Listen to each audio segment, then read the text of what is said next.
By the time I rode into Black Hollow, the sun had already burned the color out of the world. The desert stretched behind me like a dead man's blanket, all dust, stone, and silence. My horse, Mercy, moved slow beneath me, her head low, her ribs rising and falling with the kind of patience only an old trail horse understands. I had been riding for 3 days with little more than hard biscuits, warm canteen water, and the kind of thoughts a man tries not to keep company with. Black Hollow wasn't much to look at. A row of tired buildings leaned against the wind. A blacksmith shop stood with its doors open, the forge cold. A general store had a cracked front window and a faded sign swinging by one chain. The street was wide, dry, and empty except for a stray dog sleeping under a wagon wheel and 2 boys who stopped playing with sticks the moment they saw me. I pulled my hat lower. That was habit. A man with my name learned not to let folks see his face too clearly. Not anymore. Once people had known me as Elias Crow. Some still did, if they had long memories or bad intentions. Others knew me by the title I never asked for. The fastest gun in the West. I hated that name. A name like that followed a man into every saloon, every boarding house, every churchyard, every shallow grave. It made fools brave and cowards rich. It made men test you just to say they had tried. It made peace something you could see in the distance, but never touch. So I had come to Black Hollow under no name at all. Just another rider looking for whiskey, food, and a place where nobody asked questions. The saloon sat at the center of town, its sign painted in flaking red letters. The Silver Spur piano music spilled weakly through the doors, out of tune and tired.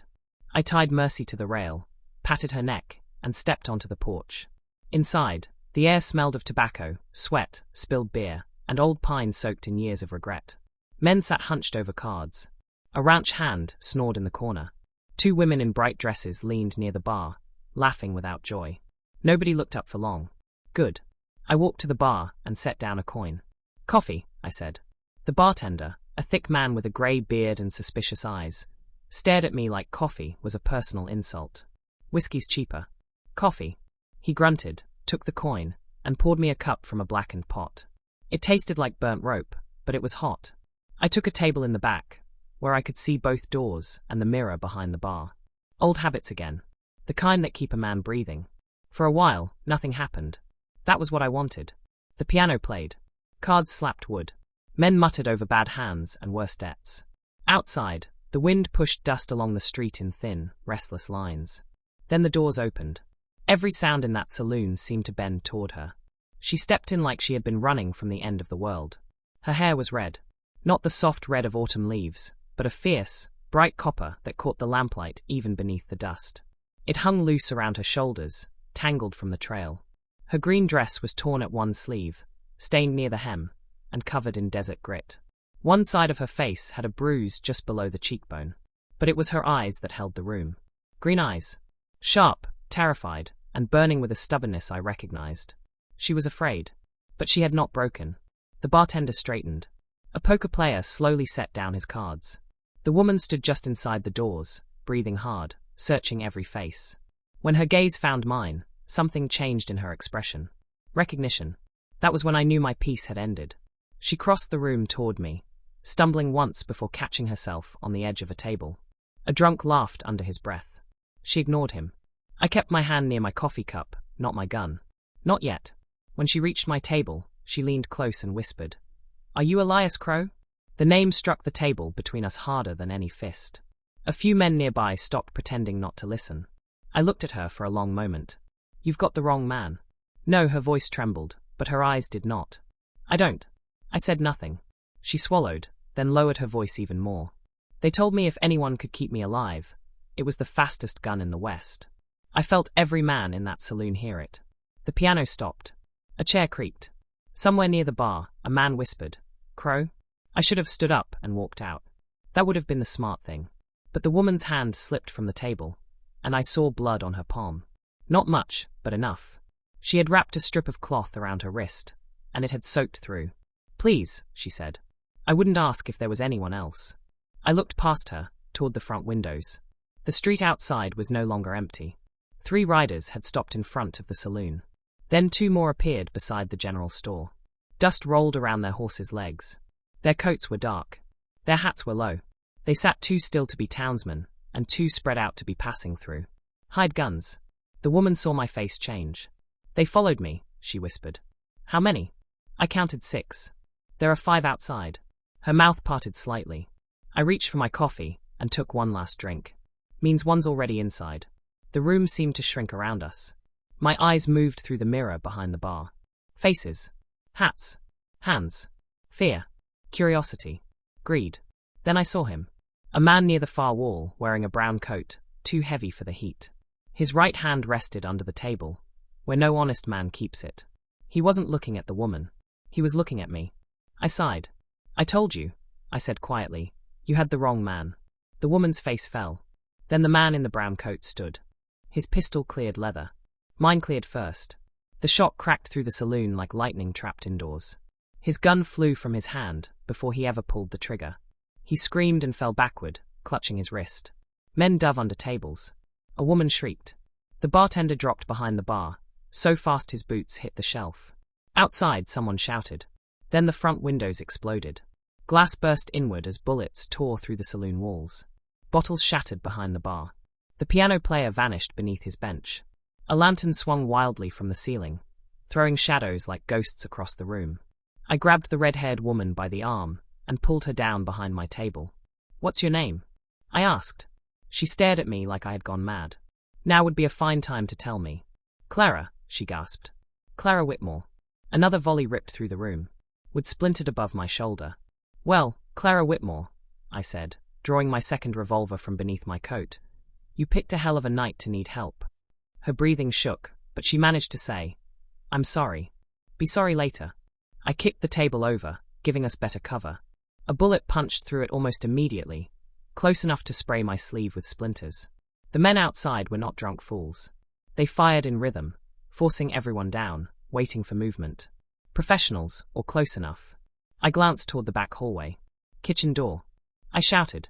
The bartender raised one shaking hand from behind the bar and pointed. I nodded to Clara. When I move, you crawl that way. What about you? I'll discourage company. Her eyes flicked to my revolvers. For 1 second, despite the gunfire, despite the fear, despite the blood on her hand, she looked at me not like a legend, but like a man. That was worse. Legends don't feel anything. Men do. I rose just enough to see over the broken table. One rider outside leaned from his saddle, aiming through the window. I fired once. He dropped out of sight. The next man moved near the water trough. I fired again. His hat spun into the dirt, and he threw himself backward behind a post. Go! I shouted. Clara crawled hard toward the hallway, while bullets chewed the floor behind her. I stepped sideways, firing through the busted window, not to kill every man out there, but to make each one believe I could. That is the secret most gunfighters never learn. Speed matters. Accuracy matters more. But fear wins fights before bullets do. And I knew how to put fear into men. I shot the lantern rope near the front, dropping the light and plunging half the saloon into darkness. Men cursed outside. Horses screamed. Smoke thickened in the air. I backed toward the hallway, firing once more through the window frame. Then a voice outside called out. Elias Crow. I froze. The voice was rough, amused, and familiar enough to make something cold move through my chest. You should have stayed buried. Clara had reached the hallway. She looked back at me. I didn't answer the man outside. Some voices deserved bullets more than words. I turned and ran after her. The kitchen was empty except for a pot of beans boiling over, and a terrified cook crouched behind flour sacks. I shoved open the back door and stepped into the alley. A bullet slapped the door frame beside my head. I pulled Clara back just in time. One of them had circled around. He stood at the end of the alley with a shotgun raised. Too close. Too ready. I fired from the hip. He fired as he fell. The shotgun blast tore into the wall beside us, spraying dust and wood. But Clara was already moving because I had my hand locked around hers. We ran. Behind us, Black Hollow erupted into shouting, gunfire, and panic. I led her between buildings, past stacked crates, over a broken fence, and toward the livery stable where Mercy waited near the side rail. Clara stumbled once. I caught her. You hurt bad? No. That means yes. I can ride. That means barely. We reached Mercy. I untied the reins and helped Clara into the saddle first. She winced but didn't cry out. Good. Pain had not stolen her will yet. I swung up behind her and took the reins. From the street, the same voice shouted again. You can't outrun this, Crow. I looked back once. Through the dust and smoke, I saw a man standing in the middle of the street. Tall, black hat, long coat, silver-handled revolver at his side. I knew him, and I wished I didn't. Silas Boone. A killer with patience. A man I should have put in the ground years ago. He smiled at me from across the chaos, like we were old friends meeting after church. Then he raised his pistol. I dug my heels into Mercy's sides. She lunged forward, just as the shot cracked behind us. The bullet passed close enough that I felt it move the air near my ear. We thundered out of Black Hollow under a rising moon, with Clara Whitmore pressed against the saddle in front of me, and half a dozen killers behind us. I had come to that town looking for silence.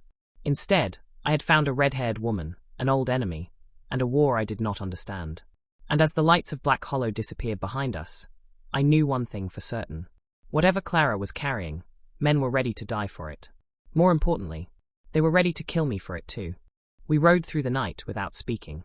The moon hung low over the desert, pale and cold, turning the rocks silver and the sand the color of old bones. Mercy's hooves pounded against the hard trail, while dry wind whipped past us in restless bursts. Behind us, Black Hollow disappeared into darkness, but I knew better than to think distance meant safety. Men like Silas Boone did not stop chasing. Not once they smelled blood. Clara sat rigid in front of me, one hand gripping the saddle horn, while the other pressed against her wounded wrist. Every now and then I felt her tremble, though whether from pain, fear, or exhaustion, I couldn't tell. Maybe all three. I kept one eye on the trail, and one on the ridges around us. The desert at night could fool a careless man. Shadows looked like riders. Rocks looked like crouched gunmen. More than once, I reached for my revolver, only to realize I had been watching a dead tree or a broken fence post. That was the problem with surviving too long. Your mind stopped believing in peace. Around midnight, Mercy began slowing beneath us. I leaned forward and patted her neck. "Easy, girl. She tired?" Clara asked softly. "So am I." That earned the faintest hint of a smile from her, though it vanished quickly. A small canyon appeared ahead, hidden between tall walls of dark stone. I guided Mercy off the trail and into the narrow passage. The deeper we rode, the cooler the air became. Finally, I spotted what I wanted. An old campfire ring near a cluster of boulders. Someone had used the place years ago, probably outlaws or cattlemen moving through the territory. But it would do. I dismounted first, then helped Clara down carefully. The moment her boots touched the ground, her knees nearly gave out. I caught her before she fell. "You said you could ride." I did ride. Barely. She tried to pull away from me, stubborn even now, but pain hit her face hard enough to stop the effort. I guided her toward the rocks and sat her down near the cold fire pit. Then I crouched in front of her. "Let me see the wrist." "It's nothing." People saying it's nothing usually means it's bad. She hesitated before slowly removing the blood-soaked cloth wrapped around her arm. The wound wasn't pretty. A bullet had grazed the outside of her wrist, carving away skin and leaving an angry line of torn flesh. Not deadly, but deep enough to bleed hard if ignored. "You're lucky," I muttered. "I don't feel lucky." "Fair point." I grabbed my canteen and poured water over the wound. She clenched her jaw instantly. "That'll sting. You could have warned me before." "I just did." She shot me an irritated look. Good. Anger was healthier than panic. I cleaned the wound as best I could, then tore a strip from an old cloth in my saddlebag and wrapped it tighter. "You always carry bandages?" she asked. "Out here, either you carry them or you die wishing you had." That silenced her. For a while, only the wind spoke. I built a small fire, careful to keep it low between the rocks where the light wouldn't travel far. The flames flickered against the canyon walls, painting Clara's face in gold and shadow. Up close, she looked younger than I first thought. Maybe 25. Maybe less. The bruise beneath her eye had darkened. Dust clung to her cheeks. Yet even exhausted and wounded, there was something sharp about her. Something educated. Not soft exactly, but not born for this kind of life either. She noticed me studying her. "What? You don't look like someone who belongs in gunfights." "And you do." I almost laughed at that. Unfortunately. Silence settled again. Then she finally asked the question I knew had been burning inside her since Black Hollow. "Is it true?"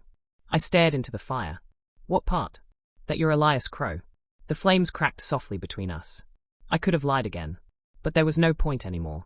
Silas Boone had already shouted my name in front of half a town. "Yeah," I said at last. "It's true." She looked at me differently after that. Not fear exactly. Something closer to disbelief. When I was a little girl, she said quietly, my father used to talk about you. That means your father drank too much.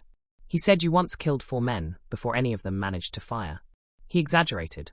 You didn't deny it. I poked the fire with a stick. Stories grow in saloons, especially after whiskey. But the stories are real? I looked at my revolver resting beside my boot. Real enough. The canyon wind moaned softly through the rocks. Finally, I looked back at her. Now it's your turn. My turn. Who are you really, Clara Whitmore? And why are hired killers chasing you across half the territory? The fire reflected in her green eyes. For the first time since I met her, real fear crossed her face. Not fear of dying. Fear of speaking. My father worked for the railroad, she said carefully. That alone told me trouble was coming. Railroad money had changed the West faster than war ever could. Towns rose and died, based on where tracks were laid. Rich men back east bought entire counties with signatures and whiskey deals, while poor ranchers vanished quietly into unmarked graves. Doing what? I asked. He was an accountant. I frowned. Men don't send gunfighters after accountants. He found something. There it was. Every disaster begins with somebody finding something they weren't supposed to see. Clara reached slowly into her coat and pulled out a leather pouch tied with string. Dust covered it, but I could tell immediately it had been protected carefully. She held it tightly. My father discovered payments, she whispered. Land purchases. Bribes. Entire towns forced off their property after fake debts were created. That happens every day. This was worse. She swallowed hard. They murdered families, Mr. Crow. The fire suddenly felt colder. Who's they? She hesitated. That's the problem. I leaned back slightly. You don't know. I know one name. Which is? Her voice lowered almost to a whisper. Bartholomew Kane. Even the desert seemed quieter after that. I stared at her for a long moment. Bartholomew Kane wasn't just rich. He was powerful. Owner of rail lines, silver mines, banks, cattle routes. Half the territory owed him money or fear. Men like him didn't pull triggers themselves. They hired judges, marshals, and killers to do it cleanly, including men like Silas Boone. How'd your father die? I asked. Her eyes dropped. They said fever. And what do you say? I say healthy men don't bleed from the mouth after dinner. Damn. I rubbed my jaw slowly. And after he died? They came for the papers. Her hand tightened around the pouch. I escaped before they found them. How long have you been running? 3 weeks. That explained the exhaustion in her face. 3 weeks of fear could age anyone. Why come to me? She looked surprised by the question. Because everyone said you were dangerous. That's not a reason. It is when dangerous men are hunting you. I hated the logic, because it made sense. A coyote howled somewhere far off in the desert. I stood and walked toward the edge of the canyon, scanning the darkness beyond the rocks. The moonlight painted the desert pale silver. No movement. Yet. You think they followed us? Clara asked behind me. Yes. Her voice tightened. How far behind? I listened carefully before answering. Close enough. The canyon fell silent. Then faintly I heard it. Horse hooves. Distant. But coming. I crouched instantly beside the fire and threw dirt over the flames. Darkness swallowed us. Clara's breathing quickened. Is it them? I held up one hand for silence. The hoofbeats grew louder. Not many riders. 3, maybe 4. Moving slow. Tracking. I slipped my revolver free and checked the cylinder by touch alone. Old reflex. Smooth and practiced. Clara leaned closer to me in the darkness. What do? We survive. That's your whole plan? It's worked so far. The riders approached the canyon entrance. I could barely make out shapes moving against the moonlight now. One rider dismounted. He crouched low near the ground. Tracker. Good one too. I watched him study Mercy's hoofprints in the dirt. Then he pointed directly toward our canyon. My grip tightened on the revolver. Clara whispered, Please tell me you have a better plan now. I stared at the approaching shadows. Working on it. The tracker began walking deeper into the canyon. Slow. Careful. Hand near his gun. Behind him, the others waited with rifles across their saddles. Professionals again. Silas Boone never hired amateurs. I glanced around quickly. One narrow escape path climbed along the rocks behind us, but it was steep and dangerous in the dark. Clara saw me looking. You think we can make it? No. That honest. I'm tired. The tracker stepped closer. 20 feet now. 10. Then he suddenly stopped. His head tilted slightly. For one terrible second, I thought he had heard us breathing. Instead, he smiled. Found you, he called softly into the darkness. Gunfire exploded instantly. Not from us. From above. The tracker's chest burst red before he hit the ground. The canyon erupted into chaos. Horses screamed. Men shouted. Rifle flashes lit the rocks overhead like lightning. Clara grabbed my arm. What the hell is happening? I stared upward toward the cliffs. Silhouettes moved along the ridge. More gunmen. Different ones. And somehow, that frightened me even more. The canyon exploded into noise. Rifle fire cracked from the cliffs above us, echoing through the rocks so violently it sounded like the desert itself had gone to war. Sparks burst from stone near my head while bullets screamed through the darkness. The tracker who had found us collapsed face first into the dirt without even getting a second breath. One of the riders near the canyon entrance shouted, "Ambush." Then another shot dropped him from the saddle. His horse bolted immediately, disappearing into the night in blind panic. Clara grabbed my coat with both hands. "Who are they?" "I don't know," I answered honestly. And that bothered me. Not knowing who wanted you dead was dangerous. But not knowing who was suddenly helping you? That was worse. The remaining gunmen scattered for cover behind rocks near the canyon mouth. Muzzle flashes lit the darkness from both sides now. Smoke rolled through the canyon in thick waves, mixing with dust and the sharp smell of gunpowder. A voice thundered from the ridge above us. "Drop your weapons." Texas accent. Older man. Commanding tone. Not a bandit. One of Silas Boone's men fired back instead. That mistake lasted about half a second. A rifle cracked overhead, and the man flipped backward into the dirt. Silence followed. Heavy. Uneasy. Then the same voice shouted again. "Crow, you alive down there?" Hearing my name made my stomach tighten instantly. I stepped slightly in front of Clara and aimed upward toward the ridge. Depends who's asking. A figure appeared against the moonlight. Tall. Broad shoulders.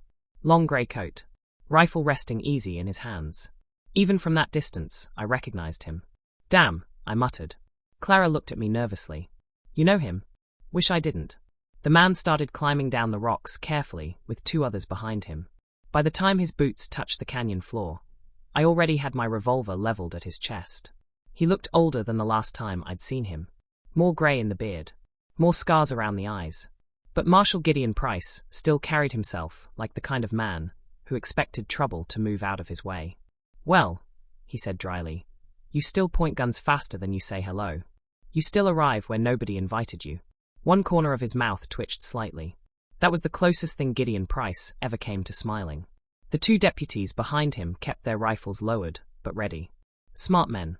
They knew who I was. Everybody eventually did. Gideon's eyes shifted toward Clara. "This the girl?"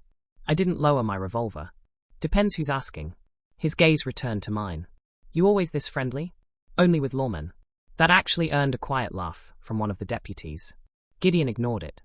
"Boone's riders crossed through Red Creek 2 days ago," he said. "Killed a rancher and burned his barn after he refused to tell them where the girl went." Clara's face went pale. "They're killing innocent people?" "They've been doing that a long time," I said quietly. Gideon studied her carefully. "You carrying the documents?" She hesitated. That was answer enough. The marshal exhaled slowly and rubbed his jaw. "Then you're in more danger than you realize." "I already realized plenty," I muttered. One of the dead gunmen groaned weakly nearby. Without even looking, Gideon drew his revolver and fired once. The groaning stopped. Clara flinched hard at the sound. Gideon calmly holstered the pistol again. He would have bled out anyway. "That your version of mercy?" I asked. "No," he replied coldly. "That's efficiency." Same old Gideon. Even 10 years later. The deputies began checking the bodies while I kept watching the canyon entrance. "Boone himself here?" Gideon asked. "Back in Black Hollow." That got his attention. "You saw him?" "Saw enough." The marshal spat into the dirt. "That man's becoming a problem." I looked at him sideways. "Becoming?" Gideon ignored the comment. "We need to move before sunrise. Boone's scouts will notice these men missing." Clara finally spoke again. "Where would we even go?" The marshal answered immediately. "Copper Ridge." I frowned. That town's half dead. Exactly why nobody'll look there first. He wasn't wrong.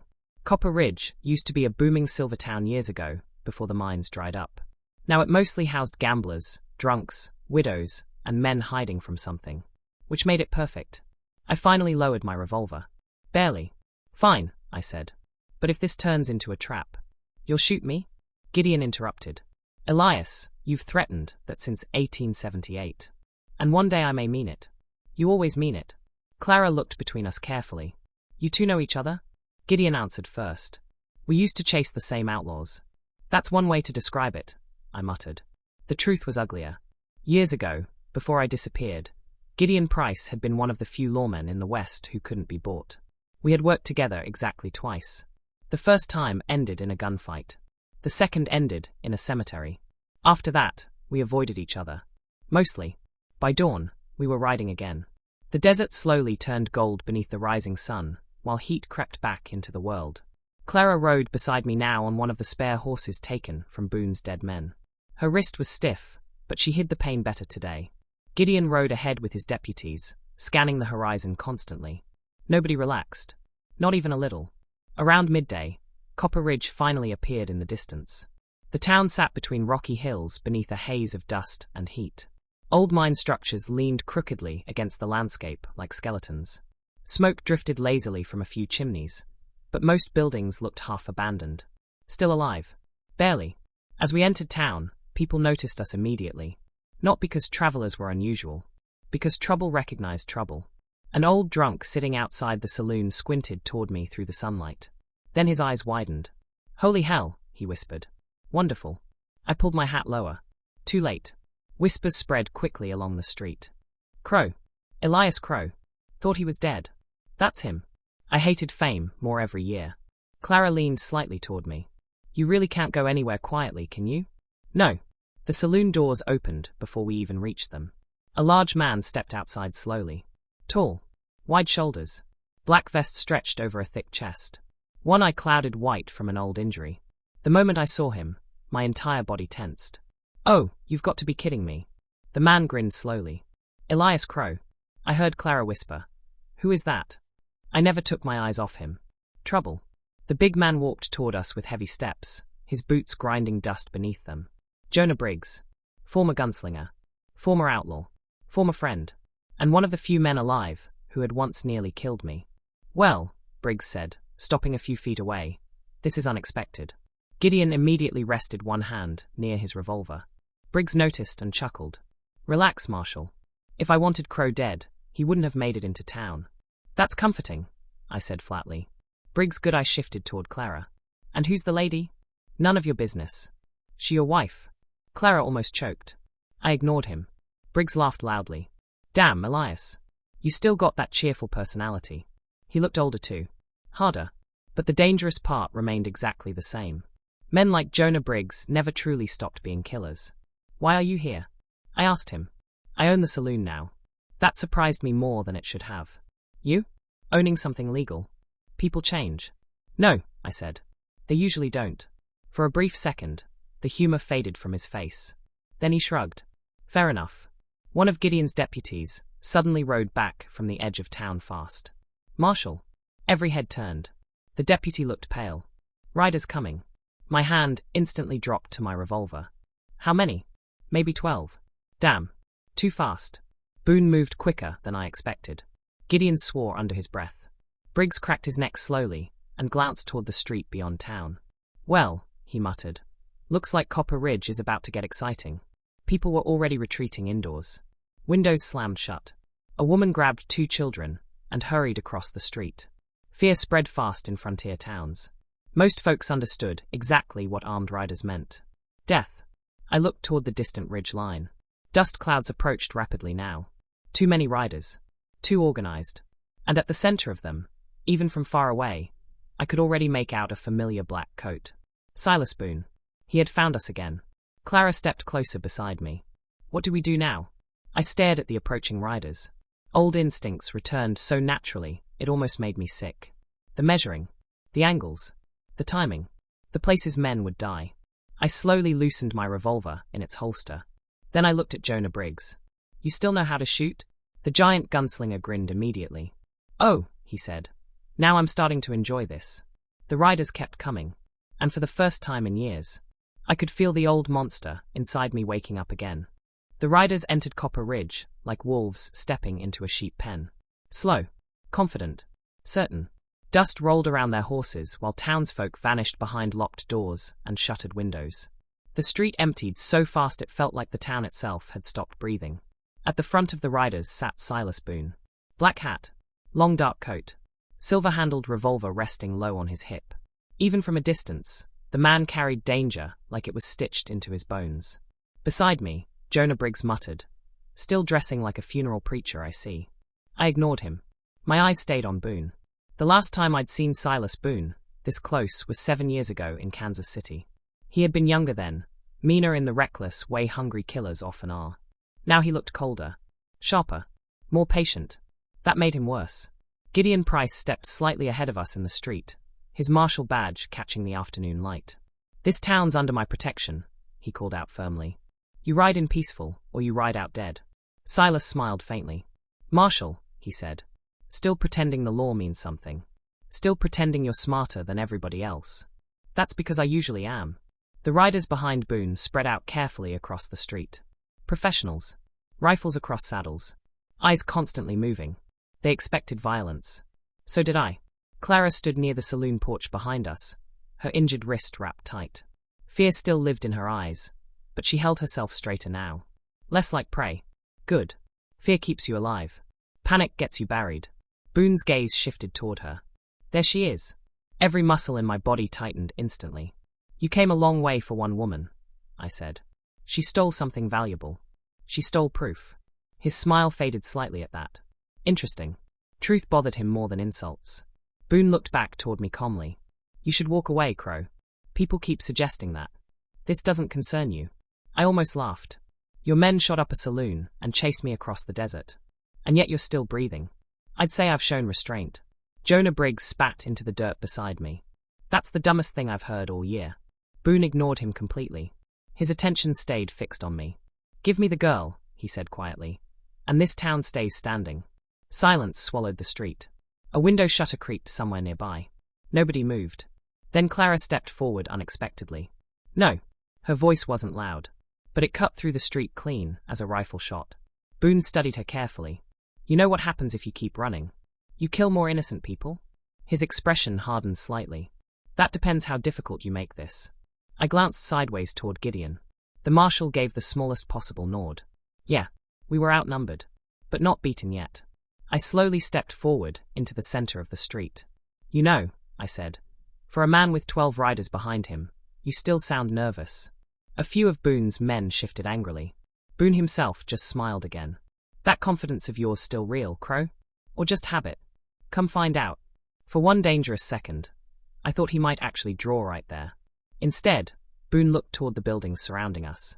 Then he spoke loudly enough for the whole town to hear. "People of Copper Ridge," he called out, "this fight isn't yours. Hand over the girl, and nobody else gets hurt." A saloon window opened slightly. Then another. Fear spread fast. Faster than courage ever could. I heard whispers inside nearby buildings. "He'll kill us. We don't want trouble. Who is she anyway?" Damn it. That was Boone's real weapon. Not bullets. Fear. He understood something most killers never learned. Towns survive by sacrificing strangers. Clara heard the whispers too. I saw it in her face immediately. The guilt. That dangerous kind of guilt good people carry. "I should leave," she whispered behind me. "No. They'll destroy this place because of me. They'll destroy it anyway." Boone suddenly pointed toward the general store. 3 seconds, he called out. Then one building burns. The town froze. A child cried somewhere inside one of the homes. Jonah Briggs cursed under his breath. 1. I glanced quickly around the street. 2 exposed. Too many rifles. 2. Gideon slowly reached for his revolver. Boone's riders noticed instantly. 3. Gunfire exploded. Not from Boone. From us. Gideon fired first, dropping a rider off his horse before the man even touched his rifle. At the same instant, Briggs unleashed both revolvers like thunder beside me. Chaos swallowed Copper Ridge. Boone's men scattered behind water troughs, wagons, and porch posts while bullets ripped through windows and shattered signs overhead. Horses screamed and kicked wildly. I fired twice. One rider spun backward off his saddle. Another disappeared behind a barrel clutching his shoulder. Clara ducked behind the saloon porch as wood exploded around her from rifle fire. "Stay down," I shouted. Smoke rolled across the street fast. The world narrowed into flashes. Movement. Timing. Survival. Old instincts took over before I could stop them. A man appeared behind a wagon aiming toward Gideon. I shot him through the arm before he pulled the trigger. Another tried rushing Briggs from the left side alley. Briggs blasted him, so hard the man crashed through a porch railing. The giant gunslinger laughed like a lunatic. I missed this. Of course you did, I muttered while reloading. Bullets tore through the saloon windows beside us. Boone's men were trying to pin us down now. Smart. One of Gideon's deputies screamed suddenly and collapsed near the hitching rail, blood pouring from his leg. The second deputy dragged him toward cover while firing wildly one-handed. I spotted Boone near the center of the street, calm even under gunfire. That was the problem with dangerous men. Panic never touched them. He fired once. A lantern hanging outside the hotel exploded instantly. Flames spread across the porch curtains. People inside screamed. Fire, someone shouted. Perfect. Boone wasn't just attacking us anymore. He was turning the town itself against us. Smoke climbed rapidly into the sky as flames consumed the dry wood. Copper Ridge began breaking apart. A terrified rancher suddenly burst from a nearby building pointing at Clara. She brought this here. Others started yelling too. Get her out. We'll all die. Give her to them. Clara looked shattered. I grabbed her shoulder roughly. Don't listen. But they're right. No, I snapped. They're scared. There's a difference? Before I answered, rifle fire blasted apart the porch above us. We ducked low. Boone's men were pushing closer now. Too close. Gideon slid beside me behind an overturned water trough. We can't hold the street much longer. I noticed. We need another position. I glanced toward the old mining structures uphill beyond town. Higher ground. Narrow approach. Better defense. You thinking what I'm thinking? Briggs asked while reloading. That depends. Are you thinking intelligently for once? No. Then probably not. Despite the bullets flying around us, Briggs grinned. Then suddenly his expression changed. Crow. I turned instantly. Boone. He had moved closer under cover of smoke and wagons. Too close. His revolver already rising. Time slowed. That old feeling returned. The strange stillness before death. I drew first. So did he. 2 shots cracked almost together. Pain exploded across my side like a branding iron. I staggered backward into the porch post hard enough to nearly fall. Boone disappeared behind cover again immediately. Damn him. Warm blood spread beneath my coat. Clara grabbed me before I hit the ground fully. You've been shot. Not the first time. This isn't funny. Wasn't trying to be. The wound burned badly, but the bullet had passed through the side clean instead of lodging deep. Painful. Not fatal. Yet. Briggs crouched beside us. You good enough to move? Do I look dead? You look close. Then let's walk faster. Another building caught fire farther down the street. Copper Ridge was losing. Fast. People screamed while smoke swallowed half the town. Boone's riders kept advancing carefully, tightening the noose. Gideon looked toward the mining hill. That's our only chance. I nodded. Then I looked at Clara. Her face was pale from fear and smoke. But her eyes still burned. You still carrying those papers? She touched the leather pouch beneath her coat. Yes. Good, I said. Because a lot of people are dying for them. A bullet slammed into the trough inches from my head. Briggs stood suddenly and fired both revolvers down the street. Move, he roared. We ran. Through smoke. Through screaming townsfolk. Through flying splinters and gunfire. Up toward the abandoned mines overlooking Copper Ridge. Behind us, Silas Boone's men followed relentlessly through the burning town. And somewhere beneath the pain in my side, beneath the smoke and blood and noise, I realized something terrible. This was no longer about surviving. It was about ending it. One way or another. By the time we reached the abandoned mine above Copper Ridge, the sun was sinking behind the mountains in a blaze of deep orange and blood-red light. Below us, the town burned. Smoke climbed into the evening sky in thick black columns while frightened townsfolk ran through the streets carrying buckets, blankets, and children. Gunshots still echoed occasionally between buildings, but the main fight had paused for the moment. Silas Boone was waiting. That was his style. Patient men were the deadliest kind. I leaned against the rough wooden wall outside the mine entrance, while Clara tightened a fresh bandage around my side. Every movement felt like someone driving hot nails through my ribs. You need a doctor, she whispered. What I need, I muttered, is less shooting. Jonah Briggs sat nearby reloading cartridges calmly, though blood ran down one side of his forehead from a graze above the eye. Gideon Price and his remaining deputy watched the trail below through rifle scopes taken from Boone's dead men. Nobody looked hopeful. That usually meant the situation was honest. Clara tied the bandage tighter than necessary. I winced. You trying to help or punish me? You got shot and still kept running. Didn't feel like stopping. Her eyes softened for a brief moment. You're insane. Heard that before. The mine behind us smelled of dust, old timber, and forgotten years. Rusted rails disappeared into darkness beneath the mountain. Somewhere deep inside, water dripped steadily into unseen pools. A dead place. Perfect for a final stand. Gideon suddenly spoke, without turning around. Movement. We all looked downhill. Boone's riders were spreading through Copper Ridge carefully now, dragging bodies from the street and setting guards near the exits. More troubling was the fact that additional riders had arrived from the southern trail. Reinforcements. Briggs cursed quietly. How many total now? 15, Gideon answered. I exhaled slowly. Bad odds. Even for me. Especially wounded. Clara looked toward the town below with guilt all over her face again. This is my fault. No, I said immediately. Yes, it is. I stepped closer despite the pain. Listen carefully to me, Clara. Men like Boone and Kane don't destroy towns because of one woman. They destroy towns because nobody stops them. Her eyes searched mine. But people are dying. They were dying long before you stole those papers. Silence settled between us. Then Briggs stood and snapped his revolver shut. Well, he grunted. I say we kill Boone before he kills us. Anybody got a more sophisticated plan? Surprisingly, Gideon answered. Actually, yes. That got everyone's attention. The marshal crouched near the dirt and drew a rough map with his knife. The old mine tunnels connect beneath part of the town, he explained. There's a lower exit near the abandoned smelting building. I frowned. You sure? Worked these mines years ago hunting claim jumpers. Briggs scratched his beard. So what? We sneak away? No, Gideon said coldly. We flank them. Now that sounded better. The marshal pointed toward the street below. Boone expects us trapped up here. That means most of his attention stays on the main trail. I understood immediately. We circle underneath. And hit them from behind. Briggs finished with a dangerous grin. Clara looked between us nervously. You're talking about starting another gunfight. That was always the plan, Briggs said. Night finally settled over Copper Ridge.